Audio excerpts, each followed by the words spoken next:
급기야 김정은은 핵폭탄급 파괴력이라고 해도 과언이 아닐 정도의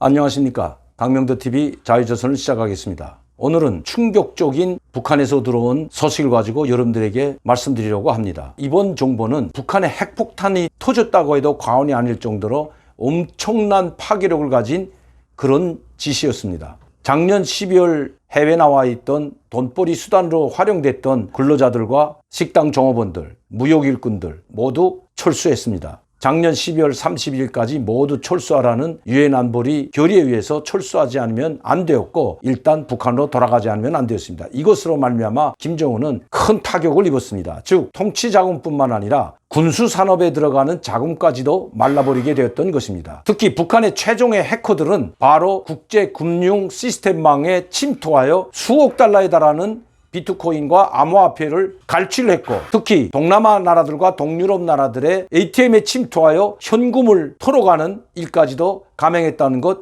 이미 말씀드린 적이 있습니다. 김정은은 작년도 하노이 회담이 결렬된 이후 미국과 정면 돌파전을 벌이겠다고 선언했습니다. 그 정면 돌파전의 기본 내용은 바로 자력갱생 간고분투의 혁명정신으로 자체로 이 난관을 뚫고 나가겠다는 것입니다. 유엔 안보리 제재에 의해서 모든 나라들과의 무역과 그리고 해외 근로자 파견이 중지된 상황에서 그들이 할 수 있는 외화벌이 수단을 총동원할 수밖에 없었던 것입니다. 그것이 바로 최종의 해커들의 활동이었습니다.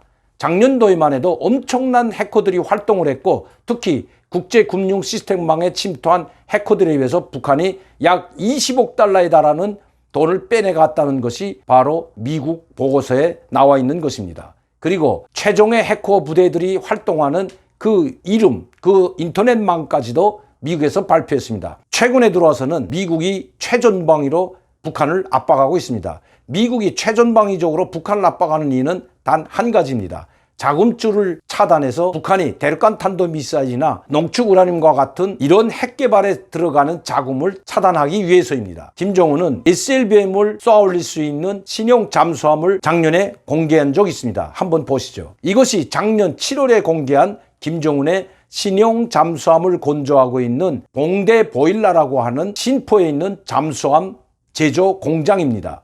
이 공장에 직접 현지도를 하면서 자기들이 SLBM을 직접 잠수함에서 쏘아올릴 수 있다는 것을 전 세계에 과시했던 것입니다. 그리고 나서 이제 앞으로 전 세계는 북한의 새로운 전략 무기를 손보게 될 것이라고 호언장담했습니다.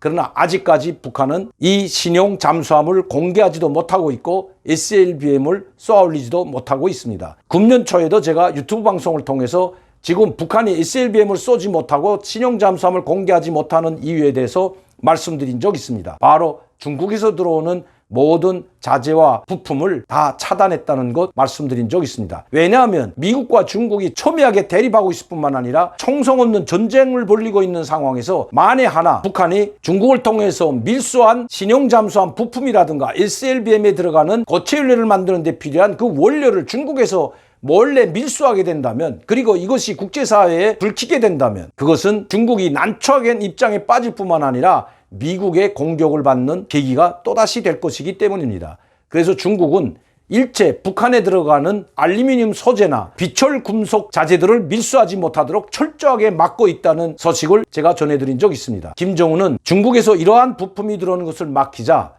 바로 러시아와 구동구권 사회주의 나라들 특히 벨라루시와 같은 옛 소련 위성 국가들을 통해서 이런 부품을 밀수하고 있다는 것도 말씀드렸습니다. 그러나 그것도 한계에 달했다는 것입니다. 왜냐하면 그들도 돈을 주지 않으면 특히 밀수할 때는 은행과 은행 사이에 결제가 되지 않기 때문에 현금을 주지 않으면 부품이나 고체 연료 원료를 조달할 수 없기 때문입니다. 북한의 모든 군수품 밀수 형태는 바로 달러나 유로화가 있어야만이 가능한 것입니다. 설상가상으로 군수품에 들어가는 외화는 둘째치고 김정은의 통치 자금까지 모두 말라버린 상태였습니다. 그럼에도 불구하고 김정은은 자기 동생인 김여정을 통해서 6월 4일 강경한 대남 정책을 발표합니다. 즉 남북 정상회담에서 있었던 모든 협의사항들을 파기할 것이라고 했습니다. 그리고 개송지구와 금강산지구에 군대를 재배치하겠다는 엄청난 담화문을 발표했습니다. 바로 한국과는 그 어떤 교류 협력은 둘째치고 세 차례 남북 정상회담마저 백지화한다는 것으로 강경 노선으로 선회했고,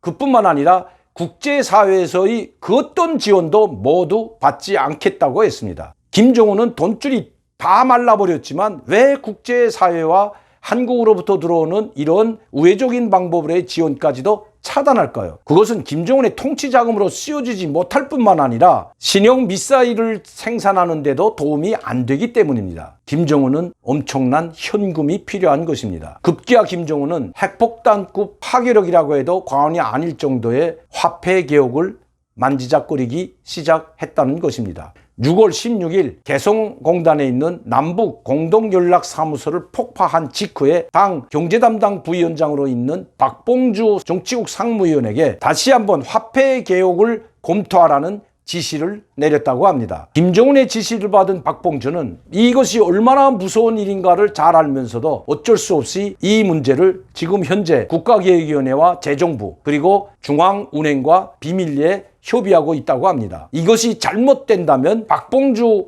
부위원장이 또다시 옛 2009년도 화폐개혁을 했지만 실패하였고, 이 실패의 책임을 물어 박남기 당 재정부장을 공개 총살한 적이 있습니다. 박봉주가 그거를 모를 리가 없습니다. 이번에 이것이 또다시 잘못된다면 아마 박봉주든 아니면 국가개혁위원회 위원장이든 아니면 무역은행 총재든 누군가 하나는 다시 공개 총살을 돼야 하고, 박봉주가 공개 총살되지 않더라도 그 책임에서 자유로울 수는 없는 것입니다. 박봉주는 지금 바늘방석에 앉아 있다고 합니다. 왜냐하면 2009년도에도 북한은 화폐 개혁이라는 말을 일체 비밀리에 진행해왔고 공개하지 않았습니다. 그러다 갑작스럽게 화폐 개혁을 한다는 것을 발표하고 그것도 날짜를 3개월로 한정을 지었습니다. 이렇게 되다 보니까 북한의 주민들은 3개월 동안에 자기가 가지고 있는 돈을 구화폐를 새로운 화폐로 교환해야 됩니다. 그것도 한 사람당 새 화폐를 교환할 수 있는 범위를 구화폐 1만 원에서 2만 원까지로 한정을 해줬습니다. 3만 원이 신화폐 300원으로 줄어드는 격입니다. 그때 엄청난 많은 사람들이 자살을 했고 특히 쫀주들이 쫄딱 망했습니다. 화폐 개혁을 할 줄로 모르고 있다가 북한 구화폐를 수십만, 수백만, 수천만 원씩 가지고 있던 북한의 장마당을 통해서 많은 돈을 벌어들였던 이 쫀주들과 가장 타격을 받고 손해를 입은 사람들이 바로 중국 화교들이었습니다. 예전에도 그랬지만 지금도 북한에 가장 많은 돈을 보유하고 있는 사람들이 중국 화교들이고 장마당을 통제하고 있는 신흥부자들입니다. 이 사람들은 지금 화폐 개혁에 대해서 일체 모르고 있습니다. 2009년도 당시 화폐 개혁을 했을 때 그 화폐가 바꾸지 못한 그 엄청난 많은 화폐들이 있었는데 기존 화폐들을 찢어버리거나 불태워버리는 엄청난 일들이 벌어졌습니다. 왜냐하면 바꾸지 못한 화폐들이 엄청나게 나왔기 때문입니다. 심지어 어떤 지역에서는 폭동, 조짐까지 있었고 일부 지역에서는 북한 주민들이 들고 일어나 집단으로 지방정권에 찾아가 항의하는 소동까지 벌어졌다는 것 아마 여러분들도 잘 아실 겁니다. 그만큼 북한의 화폐 개혁은 정말 민감한 사안일 뿐만 아니라 자칫 잘못하다가는 핵폭탄급 파괴를 가진 엄청난 사건이 될 수 있고 이것으로 말미암아 김정은 체제가 밑부리채 흔들 수 있는 그런 위력을 가진 사안이라는 것입니다. 그래도 김정은은 방법이 없습니다. 그 조짐이 지금 나타나고 있습니다. 지금 북한에서는 한때 평양이나 함흥, 청진과 같은 대도시들의 장마당들에서는 달러나 유로화나 중국 위안화를 직접 취급했지만 최근에는 일체 달러나 위안화, 중국 돈을 취급하지 말라는 지시가 떨어졌고 최근에 북한 소식에 의하면 지금 평양시나 대도시들에서는 외화로 장마당에서 물건을 살 수 없다고 합니다. 오직 북한 돈을 가지고 사야 한다는 것입니다. 물론 한두 사람이 몰래 살 수는 있겠지만 그 많은 사람들 앞에서 달러를 내놓거나 유로화를 내놓거나 중국 위엔화를 내놓게 된다면 바로 그 즉시에서 단속을 하고 회수한다고 합니다. 북한 전역의 장마당에서는 북한 돈을 사용한다는 것입니다. 이러한 현상들은 모두 화폐 개혁의 전조징후라는 것입니다. 과연 박봉주 당 부위원장은 김정은의 지시를 받고 어떻게 검토 사항을 보고하게 될까요? 박봉주의 입에 북한 2,500만 주민들의 생계가 사활이 걸렸다고 해도 과언이 아니라는 것입니다. 돈줄이 말라버린 김정은은 지하에 묻혀있는 엄청난 자금을 끌어내기 위해서 화폐 개혁이라는 위험한 도박을 하고 있다는 것이 바로 오늘 제가 받은 북한에서 온 소식입니다. 오늘도 강명도TV 자유조선을 시청해 주신 여러분들께 진심으로 감사를 드립니다. 여러분들이 격려와 후원이 있기 때문에 이러한 좋은 정보들을 입수해서 여러분들에게 알려드릴 수가 있는 것입니다. 항상 저를 지원해 주시고 격려해 주시고 후원해 주시는 시청자 팬 여러분들께 진심으로 감사를 드립니다. 이 우리 흑마늘 골드 진액 식전에 드시면 더 효과가 좋습니다. 이 흑마늘 진액 골드를 한 달만 드시면 기력이 회복될 뿐만 아니라 감기도 예방할 수 있고 면역력을 높여주기 때문에 어떤 바이러스가 들어와도 자체로 우리 몸을 보호할 수 있는 그런 기능에 참 좋다는 겁니다. 항상 저를 사랑해 주시고 격려해 주시는 여러분들께 진심으로 감사를 드립니다. 감사합니다.